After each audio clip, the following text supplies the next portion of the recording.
بسم الله الرحمن الرحيم الحمد لله وحده والصلاة والسلام على من لا نبي بعد أما بعد.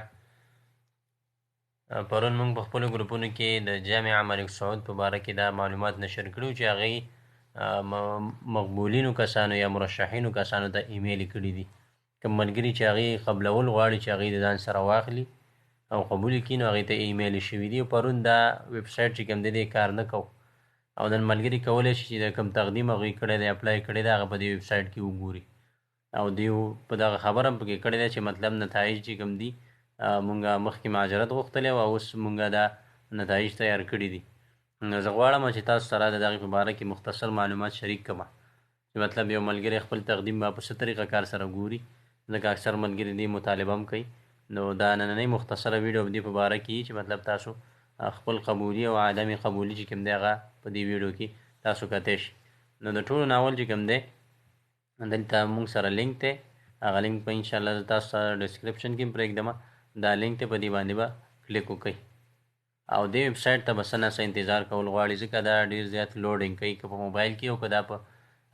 کمپیوټر کې لیپټاپ کې.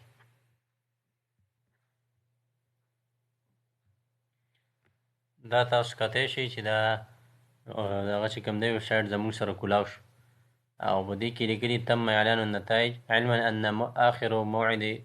موعد لتأکید القبول هو دغه تاریخ یې ورکړی چې مطلب د دې تاریخه پورې تاسو د خپل طلبات چې کوم دي خپل اپلایانې چې کوم دي دا کتی شي او دا تاریخ چې کوم دی د 12مې میاشتې 15 تاریخ دی. مطلب په دې کې تاسو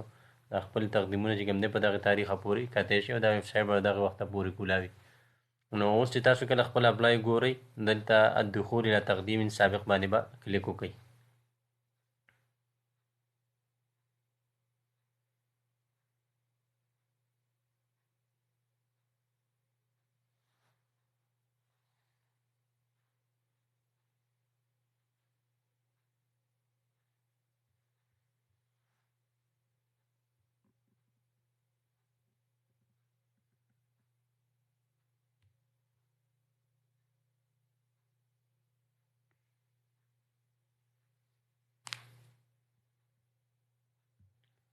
کله چې تاسو الدخول الى تقدیم سابق باندې کلیک وکړو نو تاسو ته به داسې په سکرین باندې دا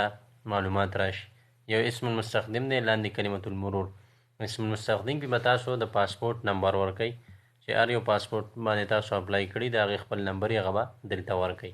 او لاندې چې کوم دی کلمة المرور پاسورډ چې کوم تاسو ورکړی نو هغه به دلته ورکئ او دا پاسورډ چې کوم دی دا کلمة المرور او دغه شان دا اسم مستخدم یا یوزر نیم چې د په انګلیش کې وایي نو دا تاسو سره هلته په ایمیل کې هم موجودي، تاسو هلته هم کتی شئ. کله چې تاسو دې ته اپلای یا تقدیم کول غوښتل نو هغه وخت کې د دې جامعې والا ستاسو هغه ایمیل ته دغه لیږلي دي، هلته هم کتی شئ. که بیا هم ستاسو نه یېري نو نسیتو کلمة المرور باندې به کلیک وکړي او د دې نه وروسته به دا خپل معلومات ورکړي. لکه زه تاسو ته اوس دا شو کومه او چې مطلب څرنګه به تاسو دا خپل پاسورډ ریسیټ کوئ او برابروئ به. بیا کله چې تاسو نسیتو کلمة المرور باندې کلیک وکړو د هغې نه وروسته به دلته تاسو واپس خپل پاسپورټ نمبر چې کوم دی رقم الهویه چې ورته وایي هغه به دلته ورکړي او بیا د رمز چې کوم دی کوم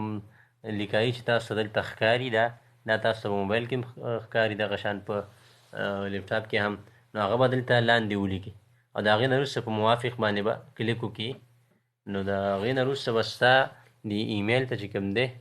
یو نوی پاسورډ ورشي چې په هغې سره ته کولی شي چې واپس دا خپل تقدیم کولاو کړي. خو که چاته یادي نو هغه واپس په همدغه طریقه کار سره هغه کتی شي. بیا چې کله تاسو دا خپل اپلای وګورئ نو تاسو ته به 2 قسمه لیکایانې راځي، لیکل به درته راځي، یو دا دی او یو دغه 2 قسمه لیکایي چې کوم ده دا تاسو ته راتلی شي. دا اولنی چې کوم ده تحیه طیبه نفیدک بانه تم ترشیحک مبدئیا للقبول نو دا د هغه ملګرو دپاره ده څوک چې هغوی د ځان سره اخیستي دي او دې نه وروسته به بیا چې کله یو ملګری دا وګوري دا خپل اپلای وګوري او داسې لیکلي ورته ورکړي نو هغه فوافق علی القبول په دې باندې به کلیک وکړي. مطلب زه تاسو سره په دې باندې راضي یم چې تاسو ما قبول کړئ او که چېرته یو سړی په دې باندې راضي نه وي، مطلب د ملک سعود تقدیم او طریقه کار یې خوښ نه نو هغه کولی شي چې په دې او لا اوافق عن القبول باندې کلیک وکړي. نو دا چې کوم دا خپل اپلای چې کوم دا به تاسو ضرور ګورئ چې کوم ملګرو اپلای کړی ده، یا خو دغه شان لیکل به ته راځي او یا به داسې دا بل دا قسمه لیکل چې دا قسمه لیکل درته کله راغلي نو تاسو د هغوی سره قبول شوي نه یې او هغوی ستاسو نه معذرت غوښتلی دی. نو دا نننۍ ویډیو د دې په باره کې وه چې مطلب تاسو څرنګه کولی شئ چې دا خپل تقدیم وګورئ یا خپل پاسورډ پکې ریسیټ کړئ، برابر یې کړئ او واپس تاسو وګورئ چې مطلب تاسو قبول شوي او که نه وئ. وصلی الله تعالی علی خیر خلقه محمد وعلى آله وصحبه اجمعین.